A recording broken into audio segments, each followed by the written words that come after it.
I never wanted to get involved with the HOA. My name's David Lawson, a retired civil engineer who bought 35 acres of peaceful countryside outside of Austin, Texas. My land had everything I wanted: an old oak grove, a fishing pond, and silence. After 30 years of working in city chaos, silence was the one thing I couldn't put a price on.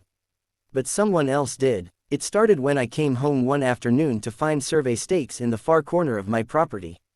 Bright orange, freshly hammered, with markings I didn't recognize. I assumed some utility workers had made a mistake. I called the county office. They said no work was authorized in my area. So I drove over to the edge of the property the next morning and found a crew of men in hard hats, clearing brush with bulldozers. When I asked the foreman what the hell they were doing, he looked at me blankly and said, "We're prepping lots for Oakwood Meadows Phase 2. That was the first time I heard the name that would come to dominate my life for the next 2 years.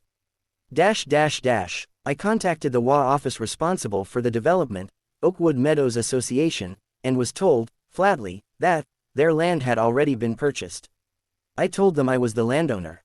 They didn't believe me. Apparently, the developer who'd built Oakwood Meadows Phase 1, a massive 96-home community next door, had filed boundary documents that mistakenly included 16 acres of my land.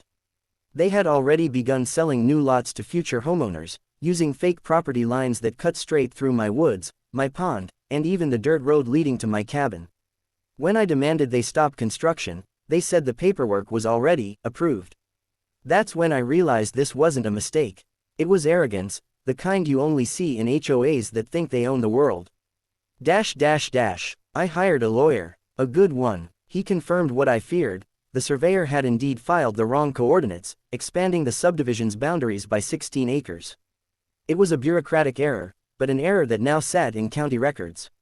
My lawyer said we could fight it, but it would take months, maybe years. And during that time, the wall would keep building, selling homes, and digging their hooks deeper into what was rightfully mine. I thought about filing an injunction, but something in me hesitated. I stood there one night on my porch, looking at the heavy machinery chewing through my fields. I could hear them laughing, yelling over the engines, acting like it was their land, like I didn't exist. And that's when I made my decision. I let them build. For the next year and a half, I watched Oakwood Meadows Phase 2 rise from the soil I owned. They paved roads, installed streetlights, poured foundations. Houses went up one after another. Families started moving in. Every time I called the HOA, they brushed me off. "Sir, you're mistaken. Sir, our documents are in order. Sir, please stop contacting us." They even sent me a cease and desist letter claiming I was trespassing when I fished at my own pond. Imagine that, standing on your land, being told you're the intruder. My lawyer, though, kept me calm. "Let them build," he said. "Every brick they lay increases their dependence on what you own. When it's done, we'll own them."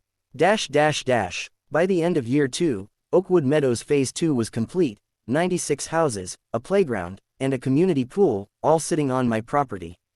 The HOA threw a grand opening barbecue. I stood at the edge of my land, watching cars pull in. Kids laughing, people clinking champagne glasses. Not one of them had any idea they were celebrating on stolen soil. I'll admit, part of me enjoyed it, because I knew what was coming. A few weeks later, I filed a lawsuit. David Lawson vs. Oakwood Meadows HOA and Carrington Developers. The claim: illegal occupation and construction on private land. My lawyer attached every deed, every survey, every dated image showing the original property lines. We even had drone footage showing the gradual encroachment. The HOA ignored it at first, thinking I was bluffing. Then the developer called. His tone was suddenly nervous. "Mr. Lawson, we can compensate you. How about $250,000 for the portion of land in question?" I laughed. "You built 96 homes on it. Try again." He hung up. The case went to court 6 months later. The courtroom was packed: developers, HOA board members, homeowners, lawyers. Some of the new residents were there too, terrified they might lose everything. The HOA attorney stood up first, confidently presenting their ownership documents. But they made a mistake. They assumed paperwork was proof of truth.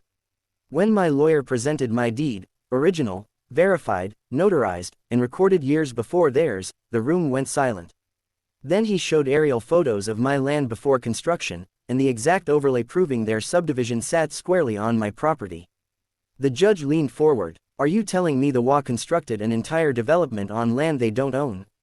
Yes, Your Honor, my lawyer replied. And Mr. Lawson was kind enough to let them finish before he brought this to your attention. I wish I could describe the look on those board members' faces. The HOA president, a smug man named Carl Jennings, went pale. The developer looked like he might faint. The homeowners whispered, horrified. The judgment came swiftly. The court recognized me as the sole legal owner of all 16 acres, and therefore, every structure built on it. That meant every house, every yard, every fence, all of it belonged to me. The HOA begged for a settlement. Please, Mr. Lawson, Carl said in a trembling voice outside the courthouse. If you take this to eviction, you'll destroy 96 families. I looked him straight in the eye. You destroyed my peace 2 years ago. I warned you. You called me a trespasser on my own land.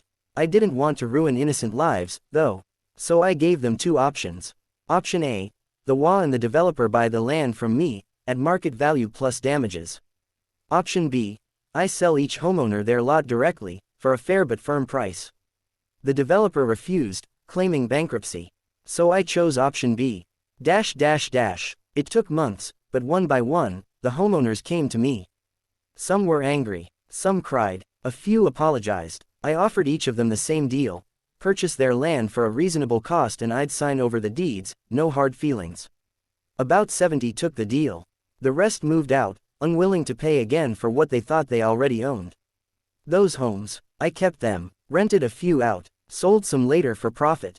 Carl, the HOA president, wasn't so lucky. Turns out, his house sat directly over the old pond I owned. He refused to negotiate, so when the final eviction date arrived, I made sure the sheriff was there to escort him out, the same sheriff who'd once told me to stop harassing the HOA. The irony wasn't lost on either of us. By the time the dust settled, I'd made enough to retire twice over. But more than that, I'd reclaimed my dignity.